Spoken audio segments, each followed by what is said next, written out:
Welcome back to the SampanViking on China channel.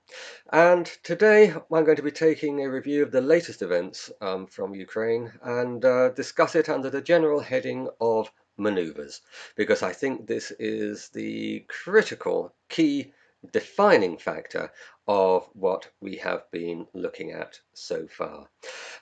As discussed last video, we have moved to what is being described as phase 2 of the Russian special military operation, and I think it's laid bare a number of things that we need to think about before going too much further. Certainly, it can't be said that the Russian operation to date has been a stellar success in all of its manifestations. They've had some good successes down in the south. We discussed those in the last video. They have achieved considerable security for the Crimea in terms of access to power and water, and effectively connecting the land bridge on a nice 100-mile wide band into the Donbass, of which the ongoing final stages of the clear up of Mariupol are the final part.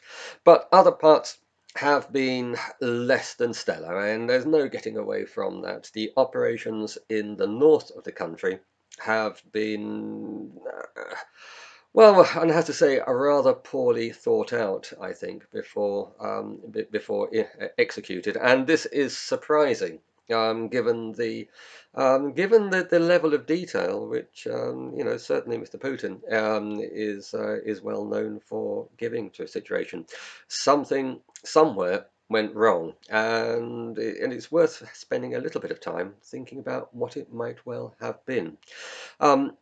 If I'm going to be charitable, I would say that the Russians went in on that wide front that they did back in February, um, probably thinking, well, we're not quite sure how Ukrainian public opinion is going to swing, or how military morale will hold up, and either they will just fall apart and surrender and run away, or they will put up pretty sterling resistance. So what do we do? Do we send in a massive force based on the idea that there's going to be massive resistance, and then risk all sorts of incidents by having lots and lots of fully pumped soldiers going into an area where there's not much aggression being shown towards them? That can be pretty problematic. Or do we take the other risk and go in with a relatively small force in the hope that it is going to be a benign environment, and then readjust should it prove not to be the case? Well, it has proved not to be the case, irrespective of what the initial thoughts were, and clearly they have had to reconsider their strategy quite dramatically. Um, what could have done it? Why? There was a widespread expectation that the Ukrainians were going to fold, but they didn't.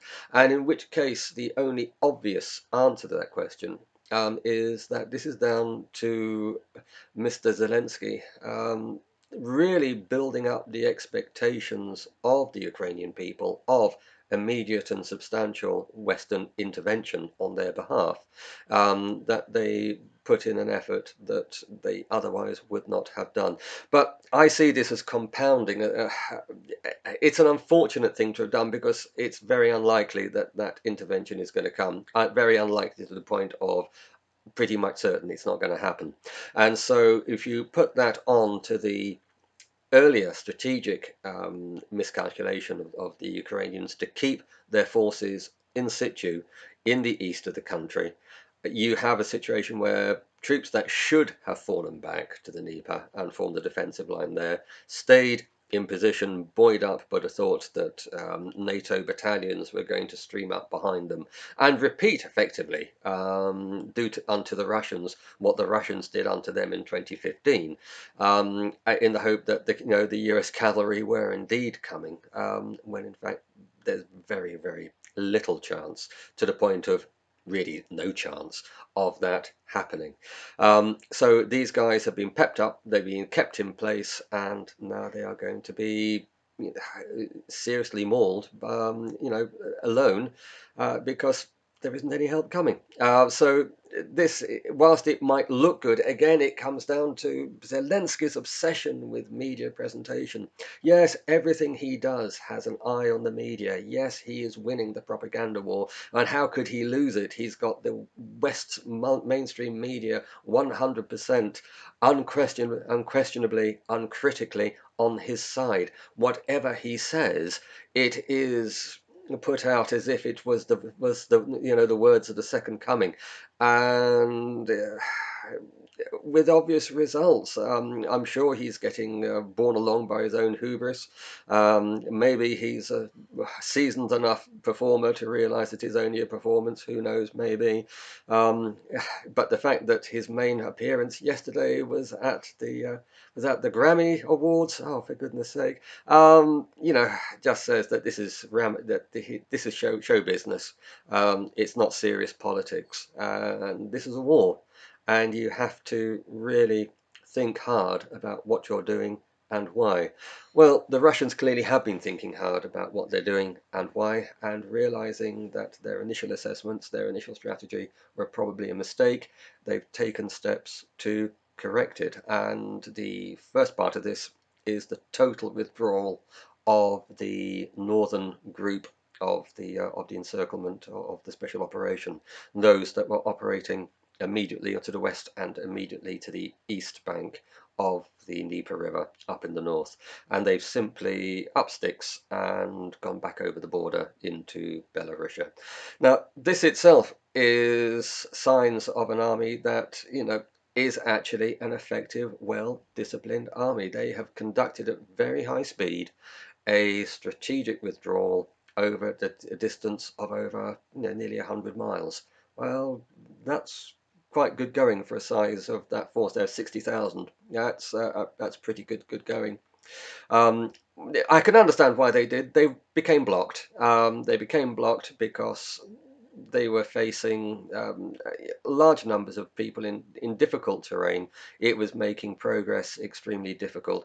And as I never believed, and I still don't believe, that Kiev was actually an actual target, an actual objective, unless the Ukrainians just abandoned it, in which case they'd have said thank you very much, because 60,000 men just isn't enough men to do it. I think they were there for other purposes, and if they can't do that purpose, the men and the machines are better employed elsewhere. And employed elsewhere, clearly they are going to be, because they withdrew in good order, intact, and undoubtedly some are going to be arrested, some will be re-equipped to replace damaged equipment, and then they'll be shunted along to the next part on the line. It's still unclear as to how general in the north this withdrawal is, at what point it's going to stop, at what point they're going to stay put.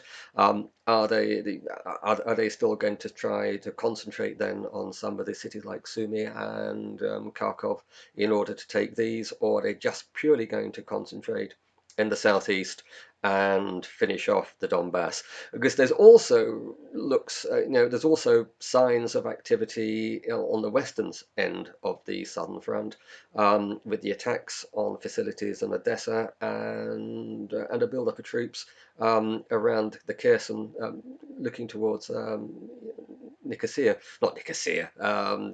Sorry, grey moment. I've lost the name of the city. Nikolaya, in the next on the way to Odessa.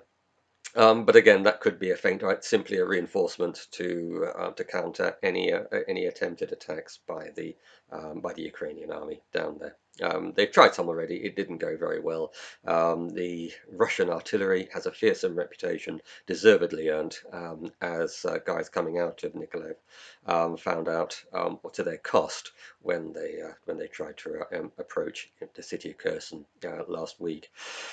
But this goes on. Are they going to open a second frontage, or are they simply doing another feint to block up large numbers of troops? And the same in the north. They can just keep a number of troops. They're sitting on the Belarus border, which means they will have to keep a large number of their own forces around Kiev in situ in that place.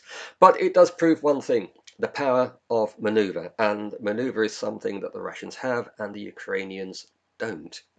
They are largely static.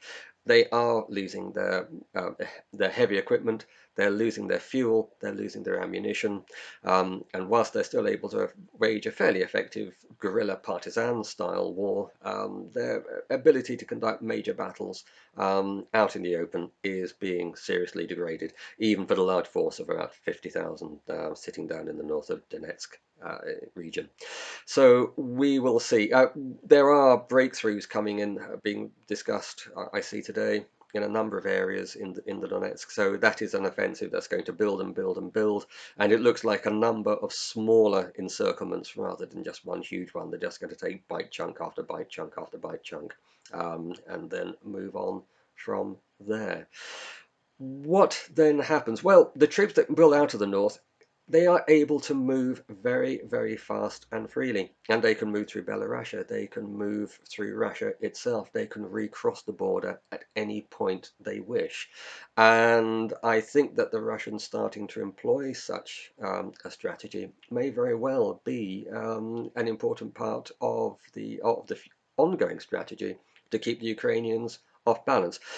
They certainly want a sizable force down in the southeast to go on with the actual the fight there. But if with a relatively small number of battle groups doing almost like commando raids over the border, and forcing the Ukrainians to respond. So the Russians cross the border.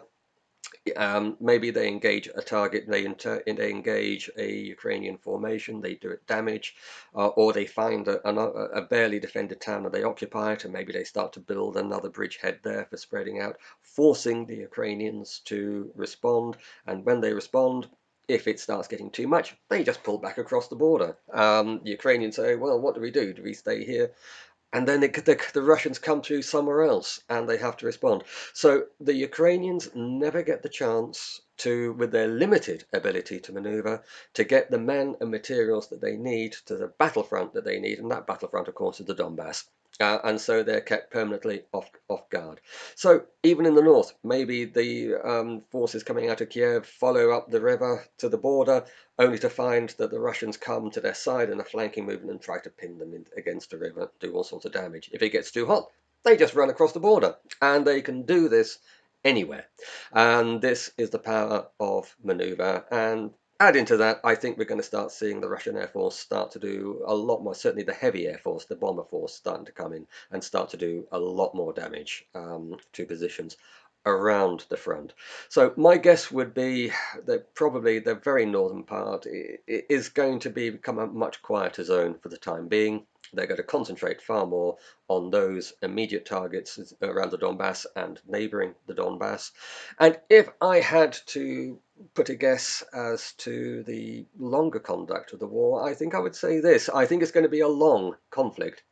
I don't think it's going to be over very soon, and I think it is going to become an increasing conflict of increasing balkanization, by which I mean they will start to look at the Ukraine as a series of oblasts, to be each one to be dealt with separately, each one to be assessed as more or less receptive to Russian rule or not, and then an operation conducted at that oblast in order to either neutralize it or bring it into the what you might call Novorossiya sphere, as we've seen happen in Kherson, with new administrations being set up, the ruble being introduced, Russian being made the formal language.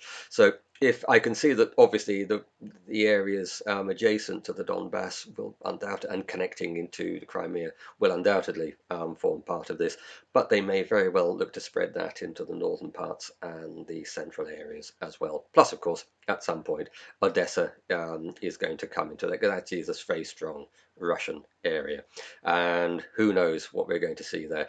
I would say all bets are off in actually trying to predict strategy at this point. I think ambiguity and maneuver are going to be the order of the day from Russian high command, and they could literally launch an operation at any point, at any time, anywhere, and for any duration, and for any objective, or none even, simply in order to cause disruption amongst the remainders of the Ukrainian army. Once the Donbass force is destroyed, which undoubtedly it will be, I mean, that I think is a given. The army sitting there at the Donbass either has to run or stand to the end, then it becomes a question of exactly where the Russians will go after next. But they will go after more areas. They're not going to stop now for a long time. And ceasefires, peace agreements will not be national. I don't think they'll become local. They will start dealing with local governors, local oblasts, etc., etc., and hasten the balkanization, I think, of Ukraine that way. Bypass the central government, totally ignore the existence of local government, and do deals with local government, and either to become neutral, or to actually join with part of the pro-Russian world. Anyway, thank you very much. I hope you enjoyed. If you did like what I had to say, please like. If you would like others to hear what I have to say, please share. If you don't subscribe, please do. It's free and it helps the channel to grow. And if you have a comment to make about this subject in general, in particular, or simply the channel in general, please put a comment and I will reply as quickly as I can where it is appropriate for me to do so. Thank you very much, and I hope you will join me for the next video.